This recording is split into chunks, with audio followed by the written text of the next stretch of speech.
നേരത്തെ തന്നെ ഗ്രേസ്കോയ്ക്ക് 5% ഒക്കെ നൽകാമെന്ന് സൊൽഹി പറഞ്ഞതായിരുന്നല്ലോ. കാൽക്കുലേഷൻസിന് എല്ലാം ശേഷം ഇപ്പോൾ ആകട്ടെ 45 ബില്യൺ ആണ് ശരിക്കും നിങ്ങൾ എനിക്ക് തരേണ്ടതെങ്കിലും 40 ബില്യൺ ഒക്കെ ക്യാഷ് ആയിട്ട് തരികയാണെങ്കിൽ ഇപ്പോൾ തന്നെ ഞാൻ പൊയ്ക്കോളാമെന്നൊക്കെയാണ് ഗ്രേസ്കോയും അറിയിക്കുന്നത്. ഇപ്പോൾ സോൽഹിയും ഗ്രേസ്കോയ്ക്ക് ഒരു പാസ്ബുക്ക് ഒക്കെ നൽകുകയാണ്. ഈ ഒരു പാസ്ബുക്കിലാകട്ടെ 60 ബില്യൺ ആയിരുന്നു ഡെപ്പോസിറ്റ് ഒക്കെ ചെയ്തിട്ടുണ്ടായിരുന്നത്. പക്ഷെ ഗ്രേസ്കോ ഇതിനു മുമ്പ് പലതവണ അവരെ ചതിച്ചിട്ടൊക്കെ ഉള്ളതാണല്ലോ. അതുകൊണ്ട് തന്നെ ഗ്രേസ്കോയുടെ വിശ്വാസമില്ലാത്ത അവരും ആ ഒരു പണമൊക്കെ ഫ്രീസ് ചെയ്തിരിക്കുകയാണ്. സോൽഹിയും ഗ്രേസ്കോയുടെ അടുത്ത് നിന്നും ഇനിയും തനിക്ക് സഹായങ്ങളൊക്കെ ആവശ്യമായിട്ടുണ്ടെന്നും അതൊക്കെ മര്യാദയ്ക്ക് ചെയ്യുകയാണെങ്കിൽ ഈ ഒരു പണമൊക്കെ ഫ്രീസിൽ നിന്നും ഒഴിവാക്കാമെന്നുമാണ് പറയുന്നത്. ഹെയിന്റെ ഫാമിലിയൊക്കെ പോവുകയാണല്ലോ. അതുകൊണ്ട് തന്നെ ഒരുപാട് കിംചിയൊക്കെ ഉണ്ടാക്കുവാനുള്ള തയ്യാറെടുപ്പാണ് ഹ്യുനോന്റെ അമ്മ നടത്തുന്നതും. ചേച്ചിയോടും കൂടി സഹായിക്കുവാനായിട്ടൊക്കെ അമ്മ പറയുന്നുണ്ടെങ്കിൽ പോലും അത്രയും വലിയ പരിപാടിയൊക്കെ ചെയ്യുവാനായിട്ട് ചേച്ചിക്ക് ഒട്ടും നല്ല താല്പര്യം ഉണ്ടായിരുന്നില്ല. ഈ ഒരു സമയത്താണ് ഡാഹയും അവരെ സഹായിക്കാമെന്നൊക്കെ പറഞ്ഞ് അവരുടെ അടുത്തേക്കും ചെല്ലുന്നത്. അവൾക്ക് വളരെയധികം സ്പീഡിൽ ഓരോ സാധനങ്ങളൊക്കെ അരിഞ്ഞു കൊടുക്കുന്നത് കാണുമ്പോഴത്തേക്കും അവരും ആകെ ഞെട്ടുന്നു. ഇപ്പോൾ ചേച്ചിയും അവിടെ നടന്ന കാര്യങ്ങളൊക്കെ ഫ്രണ്ട്സിനെയും കൂടി അറിയിക്കുകയാണ്. അങ്ങനെ അരിയുവാനൊക്കെ അതിൻ്റെ ഒരു പ്രത്യേക തരത്തിലുള്ള സ്കില്ല് തന്നെ ആവശ്യമായിട്ടുണ്ട്. അവൾക്ക് അതുണ്ട്. മാത്രമല്ല അവൾ ഭയങ്കര ധൈര്യശാലി കൂടിയാണെന്നൊക്കെയാണ് ചേച്ചിയും അറിയിക്കുന്നത്. ഇതുപോലെ ഓരോ കാര്യങ്ങളൊക്കെ ചെയ്യുകയാണെങ്കിൽ പഴയതുപോലെ ഞാൻ നിന്നെ സ്വീകരിക്കുമെന്ന് വിചാരിച്ചാണോ നീയും ഓരോന്നൊക്കെ ചെയ്യുന്നതെന്നൊക്കെ ഹെയിന്റെ അമ്മ ചോദിക്കുമ്പോഴത്തേക്കും അമ്മയായിട്ട് എന്നെ സ്വീകരിക്കണമെന്നൊന്നും ഞാൻ പറയുന്നില്ല. മാത്രമല്ല ഇവിടുത്തെ കാര്യങ്ങളൊക്കെ ചെയ്ത് കഴിയുമ്പോഴത്തേക്കും ഞാനും പോയിക്കോളാമെന്നാണ് ഡാഹയും അറിയിക്കുന്നത്. നീ എന്നെ കളിയാക്കുവാനായിട്ടാണോ അമ്മയെന്നൊക്കെ വിളിക്കുന്നത്? ഇനി മേലല്ലെന്നെ അങ്ങനെ വിളിച്ചു പോയേക്കരുതെന്നൊക്കെ ഹെയിന്റെ അമ്മ പറയുമ്പോഴാകട്ടെ ഞാൻ ജീവിതത്തിൽ ആദ്യമായിട്ട് അമ്മയെന്ന് വിളിച്ചത് ഈ ഒരു അമ്മേനെയാണ്. അങ്ങനെ വിളിക്കുവാൻ എനിക്ക് ഇഷ്ടവുമാണ്. അതുകൊണ്ട് തന്നെ എന്നെ തടയരുതെന്നൊക്കെ പറഞ്ഞ് അവളും ഓരോ ജോലികളൊക്കെ ചെയ്യുന്നു. ഡാഹയോട് എങ്ങനെ പെരുമാറണമെന്നറിയാതെ ആയിരുന്നല്ലോ ചേച്ചിയുടെ ഫ്രണ്ട്സ് ഒക്കെ ഇരുന്നിട്ടുണ്ടായിരുന്നത്. ഇപ്പോഴാകട്ടെ ഡാഹ എങ്ങനെ സംസാരിച്ചതൊക്കെ ഒരുപാട് ഇഷ്ടപ്പെട്ടു എന്നാണ് അവർ പറയുന്നതും. ഹെയിന്റെ സർജറി ഒക്കെ നടക്കുവാൻ പോകുകയാണെന്നുള്ള കാര്യം അറിഞ്ഞതിന് ശേഷം ഇപ്പോൾ ചേച്ചിയുടെ ഫ്രണ്ട്സ് എല്ലാവരും തന്നെ ഹാപ്പിയാണെന്നൊക്കെ ഹെയിനെ കാണുമ്പോൾ അവരും പറയുന്നു. അവരെന്ത് ചെയ്യുകയാണെന്നൊക്കെ ഹെയിനും അന്വേഷിക്കുകയാണ്.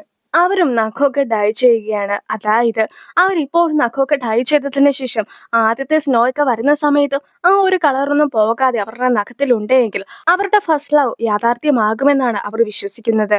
പക്ഷെ ഇപ്പോഴും നഖത്തിൽ കളറൊക്കെ ചെയ്യുന്ന ആളുടെ കാര്യത്തെക്കുറിച്ച് കൂടി അവർ സംസാരിക്കുകയാണ്. അവളുടെ ഫസ്റ്റ് ലവ് എന്ന് പറയുന്നത് ഹ്യുനുവോ ആണ്. ഹ്യുനുവും ഇപ്പോൾ ഡിവോഴ്സ്ഡ് ആയിരിക്കുകയാണല്ലോ.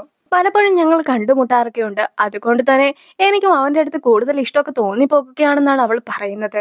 കുട്ടിക്കാലത്ത് ഹ്യുനുവോ എന്റെ അടുത്ത് ഒരുപാട് ഫ്ലേർട്ട് ചെയ്തിട്ടുണ്ടായിരുന്നു എന്നൊക്കെയാണ് ഹെയിനോട് അവൾ പറയുന്നത്.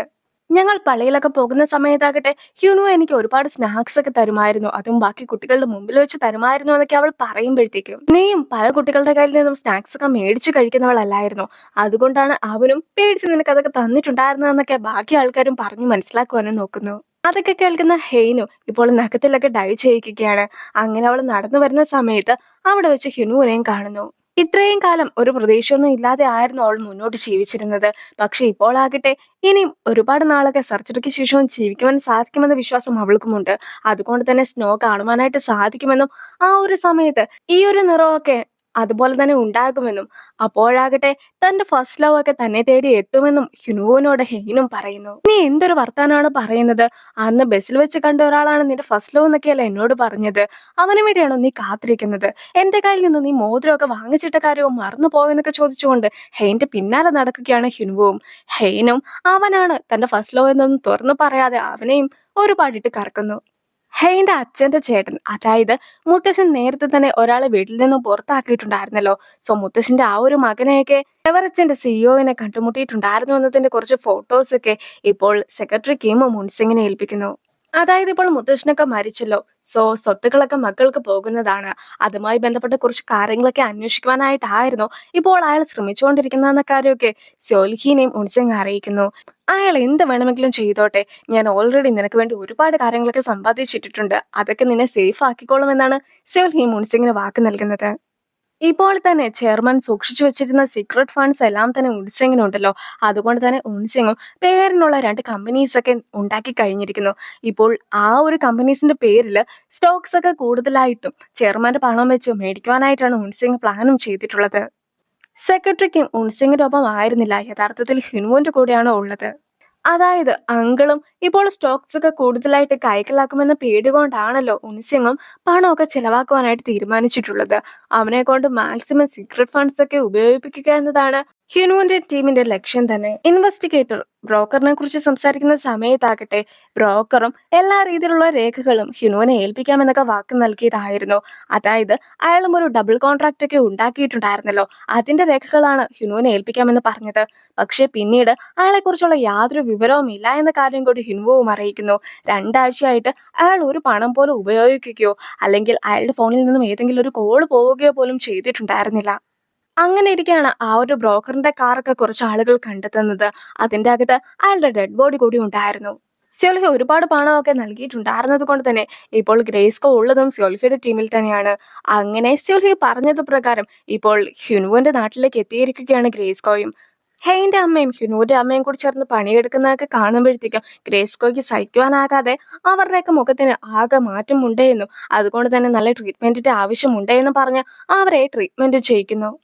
അങ്ങനെ അവരുടെ അടുത്ത് നിന്നും ഹെയിന്റെ സർജറിക്ക് ജർമ്മനിയിലെ ഒരു ഹോസ്പിറ്റലിൽ വെച്ച് നടക്കുന്നതായിരിക്കുമെന്നും എത്രയും വേഗം അതിനുള്ള തയ്യാറെടുപ്പുകളൊക്കെ ചെയ്തുകൊണ്ടിരിക്കുകയാണെന്നുള്ള കാര്യമൊക്കെ ഗ്രേസ്കോയും അറിയുന്നു. കൗൺസിലറും വ്യോംജനെ കണ്ടതിന് ശേഷം എനിക്ക് ഇതിനോടൊരു കാര്യമൊക്കെ പറയുവാനായിട്ടുണ്ട്, രാത്രി നമുക്ക് കണ്ടുമുട്ടിയാലോ എന്നൊക്കെ അവളോടും ചോദിക്കുകയാണ്. അങ്ങനെ അവർ രാത്രി കണ്ടുമുട്ടുന്ന സമയത്താകട്ടെ ഞാൻ നാളെ പോകുകയാണെന്നൊക്കെ വ്യോമിച്ച് പറയുമ്പോഴത്തേക്കും അതുകൊണ്ടായിരുന്നു ഇന്ന് രാത്രി തന്നെ കണ്ടുമുട്ടാമെന്ന് ഞാനും പറഞ്ഞിട്ടുണ്ടായിരുന്നതെന്നാണ് കൗൺസിലറും അറിയിക്കുന്നത്. നീ അന്ന് എനിക്ക് മൽബറി തന്നപ്പോൾ തന്നെ എനിക്ക് കാര്യം മനസ്സിലായതാണ്. പക്ഷെ എനിക്ക് ഒരുപാട് കാര്യങ്ങളൊക്കെ ചെയ്യുവാനായിട്ടുണ്ട്. എന്റെ കുറെ അധികം സ്വത്തുക്കളും റിയൽ എസ്റ്റേറ്റിന്റെ കാര്യങ്ങളും സ്റ്റോക്സിന്റെ കാര്യങ്ങളും ബോൺസിന്റെ കാര്യങ്ങളും അങ്ങനെ പല കാര്യങ്ങളും എനിക്ക് ചെയ്തു തീർക്കുവാനുണ്ട്. അതിന്റെ ഇടയ്ക്ക് ഇതിനെക്കുറിച്ചൊന്നും ഓർക്കുവാൻ പോലും എനിക്ക് നേരമില്ല.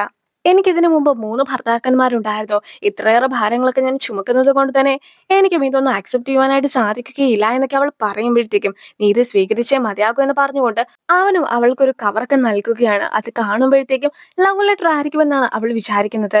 പക്ഷെ അതിലാകട്ടെ അവളുടെ അച്ഛൻ മരിച്ചു പോയത് കൊണ്ട് തന്നെ കുറച്ച് പണമൊക്കെ ആയിരുന്നു ഉണ്ടായിരുന്നത്. അതായത് അവിടുത്തെ നാട്ടിലെ ആൾക്കാരൊക്കെ മരിച്ചു കഴിയുമ്പോഴത്തേക്കും സ്വാഭാവികമായിട്ടും ഒരു കവറിൽ കുറച്ച് പണമൊക്കെ ഇട്ടിട്ട് അവരുടെ റിലേറ്റീവ്സിന് കൊടുക്കുന്നത് ഒരു പതിവാണ്. ആദ്യം വ്യോമിച്ചത് സ്വീകരിക്കാതൊക്കെ ഇരിക്കുന്നുണ്ടെങ്കിലും എത്രത്തോളം പണമുള്ളവരായാലും മരിച്ചു കഴിഞ്ഞിട്ടുണ്ടെങ്കിൽ ഒട്ടും തന്നെ പണം ഇല്ലാതെ ആയിരിക്കും അവരുടെ ജീവിതമൊക്കെ തുടങ്ങുക. ഈ ഒരു പണം ഉപയോഗിച്ചുകൊണ്ട് അദ്ദേഹത്തിന്റെ ഫ്രണ്ട്സിന്റെ കൂടെ ഫുഡൊക്കെ കഴിക്കുവാനായിട്ട് സാധിക്കട്ടെ എന്നൊക്കെ അവൻ പറയുമ്പോഴത്തേക്കും അതൊക്കെ കേൾക്കുന്ന വ്യോമിച്ചയുടെയും കണ്ണുകളൊക്കെ നിറയുന്നു. ഈ ഒരു സമയത്ത് അവന്റെ കയ്യിലുണ്ടായിരുന്ന ടവൽ കൂടി വ്യോമിച്ചയ്ക്ക് നൽകിയിട്ടാണ് അവൻ പോകുന്നത്. പോകുന്നതിന് മുമ്പുള്ള ചർച്ചയിലാണ് ഹെയിന്റെ ഫാമിലിക്ക് ഉള്ളത്. അങ്ങനെയിരിക്കെ സൂചോളാകട്ടെ ഞാൻ ഇവിടെ തന്നെ നിൽക്കുവാനായിട്ടാണ് തീരുമാനിച്ചിട്ടുള്ളതെന്നാണ് അവരോട് പറയുന്നത്. ഇത്രയും കാലം സൂചോളിനെ നോക്കി വളർത്തിയിട്ടുണ്ടായിരുന്നത് പേരൻസ് ആണല്ലോ, അതുകൊണ്ട് തന്നെ സൂചോളും ഇനി മുതൽ സ്വന്തം കാലിൽ നിൽക്കുവാനായിട്ട് തീരുമാനിച്ചിരിക്കുന്നു. ഇനി ഹെയിനോട് ഈ ഒരു കാര്യത്തെക്കുറിച്ചൊക്കെ ചോദിക്കുമ്പോഴത്തേക്കും ഹെയിനും തിരിച്ച് വീട്ടിലേക്കൊന്നും മടങ്ങി പോകുവാനായിട്ട് തീരുമാനിച്ചിട്ടുണ്ടായിരുന്നില്ല. ഹ്യുൻവുവും ഒരു അപ്പാർട്ട്മെന്റ് ഒക്കെ മേടിച്ചിട്ടുണ്ടല്ലോ, അതാകട്ടെ ജർമ്മനിക്ക് പോകുന്ന എയർപോർട്ടിന്റെ തൊട്ടടുത്ത് തന്നെയാണ്. അതുകൊണ്ട് തന്നെ അവിടെ കുറച്ചുനാൾ താമസിച്ചതിന് ശേഷം പിന്നീട് ഡയറക്റ്റായിട്ട് ജർമ്മനിയിലേക്ക് പോകുവാനായിട്ടായിരുന്നു അവളുടെയും പ്ലാൻ. ഹ്യുനുവോ കൂടി ഹെയിന്റെ ഒപ്പം താമസിക്കുവാനായിട്ട് തയ്യാറാണെന്നൊക്കെ പറഞ്ഞ് കഴിയുമ്പോഴത്തേക്കും പേരൻസും അതിനൊക്കെ സമ്മതിക്കുന്നു. ഇപ്പോൾ സ്യോൽഹിയുടെ അടുത്തേക്കൊക്കെ തിരിച്ചെത്തിയ ഗ്രേസ്കോയും അവർ നാളെ തന്നെ മടങ്ങി വരുമെന്ന കാര്യമൊക്കെ സ്യോൽഹിയോടും പറയുകയാണ്. ഇനി ഡാഹൈനെ കണ്ടതിനെ കുറിച്ച് കൂടി സംസാരിക്കുന്നു. സ്യോൽഹിയുടെ ആളുകളെല്ലാം തന്നെ ഡാഹൈനെ ശ്രദ്ധിക്കുന്നുണ്ടായിരുന്നു. അവളും പാതിരാത്രി ടാക്സിയിൽ ബുദ്ധന്റെ പ്രതിമയുമായിട്ട് എത്തിയതിനെ കുറിച്ചെല്ലാം തന്നെ സ്യോൽഹിയും അറിഞ്ഞു കഴിഞ്ഞിരിക്കുന്നു എന്ന കാര്യമൊക്കെ ഗ്രേസ്കോയും ഡാഹയോട് പറയുന്നു. നീ എന്തിനാണ് മടങ്ങി വന്നതെന്നൊക്കെ ഗ്രേസ്കോ ഡാഹയുടെ അടുത്ത് ചോദിച്ച സമയത്താകട്ടെ എന്നെ ഞാനായി കണ്ട് സ്നേഹിച്ച ഒരേ ഒരാൾ അവൻ മാത്രമാണ്. അങ്ങനെ ഇരിക്കെ സൂചോളിനെ ചതിച്ചിട്ട് പോകുവാനായിട്ട് തനിക്ക് സാധിക്കുമായിരുന്നില്ല എന്നാണ് ഡാഹി നൽകിയ മറുപടിയും. സൂചോളിനെ ശരിക്കും ഡാഹി സ്നേഹിക്കുന്നുണ്ടായിരുന്നു എന്ന കാര്യമൊക്കെ ഗ്രേസ്കോ പറയുമ്പോഴത്തേക്കുമാണ് ഇതുകൊണ്ടാണ് ഒരിക്കലും മനുഷ്യരെ വിശ്വസിക്കാനായിട്ട് പാടില്ല എന്ന ആളുകൾ പറയുന്നതെന്നാണ് സ്യോൽഹിയും പറയുന്നത്.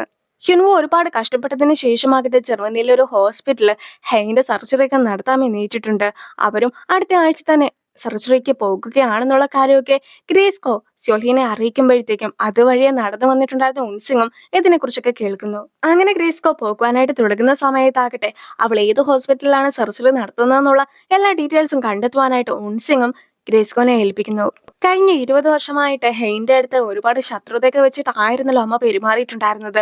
അതുകൊണ്ട് തന്നെ ഇപ്പോൾ സ്നേഹത്തിലൊക്കെ പെരുമാറുന്ന സമയത്ത് പോലും അമ്മയ്ക്കത് ശരിക്കും സാധിക്കുന്ന കൂടി ഉണ്ടായിരുന്നില്ല. മാത്രമല്ല ഇപ്പോഴും അമ്മയ്ക്ക് ഒരുപാട് കുറ്റബോധമുണ്ടെന്നൊക്കെ ഹെയിനോടും അമ്മ പറയുകയാണ്. നമുക്കിനിയും കുറേ സമയമൊക്കെ ബാക്കിയുണ്ടല്ലോ. അതുകൊണ്ട് തന്നെ പതിയെ പതിയെ അമ്മയും സ്വഭാവമൊക്കെ മാറ്റിയാൽ മതി. ഞാനും അതുവരെ കാത്തിരിക്കാമെന്ന് അവളും പറയുകയാണ്. നീ ജർമ്മനിയിലൊക്കെ പോയിട്ട് വന്നതിന് ശേഷം എല്ലാ കാര്യങ്ങളും ശരിയാകും. നമുക്ക് പിന്നീട് ഹാപ്പി ആയിട്ടൊക്കെ ജീവിക്കാമെന്ന് അമ്മയും അറിയിക്കുന്നു. സൂചോൾ തിരിച്ചു വരുന്നില്ല എന്നൊക്കെ ഓർക്കുമ്പോഴത്തേക്കും അച്ഛനും ക്യുനുവിന്റെ അച്ഛനോട് ഒരു കാര്യം പറയുകയാണ്. സൂചോളിനെ ഇവിടെ നിർത്തിയിട്ട് പോകുവാനാണ് എനിക്ക് ഏറ്റവും വിഷമമുള്ള കാര്യം. ഓരോ ട്രിപ്പിനൊക്കെ പോയതിനു ശേഷം നമ്മൾ വേസ്റ്റ് ഒക്കെ കൂടി ഒരു ബാഗിൽ കെട്ടിയിട്ട് കളയില്ലേ, ആ ഒരു ഫീലാണ് എനിക്ക് സൂചോളിനെ ഇവിടെ നിർത്തുമ്പോൾ തോന്നുന്നതെന്നൊക്കെ ആയിരുന്നു അച്ഛനും പറഞ്ഞിട്ടുണ്ടായിരുന്നത്. പോകുവാനൊക്കെ തുടങ്ങിയിട്ടുണ്ടായിരുന്ന അവരോട് ഓരോരോ സാധനങ്ങളൊക്കെ കഴിക്കുവാനായിട്ട് തരാമെന്ന് പറഞ്ഞ് വീണ്ടും അവരെ പിടിച്ചിരുത്തുകയാണ് ഹ്യുനുവിന്റെ അച്ഛനും അമ്മയും. പക്ഷെ സൂചോളാകട്ടെ അവരോട് എത്രയും വേഗം പോകുവാനായിട്ടൊക്കെ പറയുന്നുമുണ്ട്. ഇപ്പോഴെല്ലാവരും കൂടി ഹെയ്നെ ഹ്യുനുവിനെ യാത്രയാക്കുന്നു. ആ ഒരു സീനോട് കൂടി ഈ ഒരു വീഡിയോ അവസാനിപ്പിക്കുകയാണ്. അടുത്തൊരു വീഡിയോ ആയിട്ട് ഇത്രയും വേഗം കാണാം. ബൈ.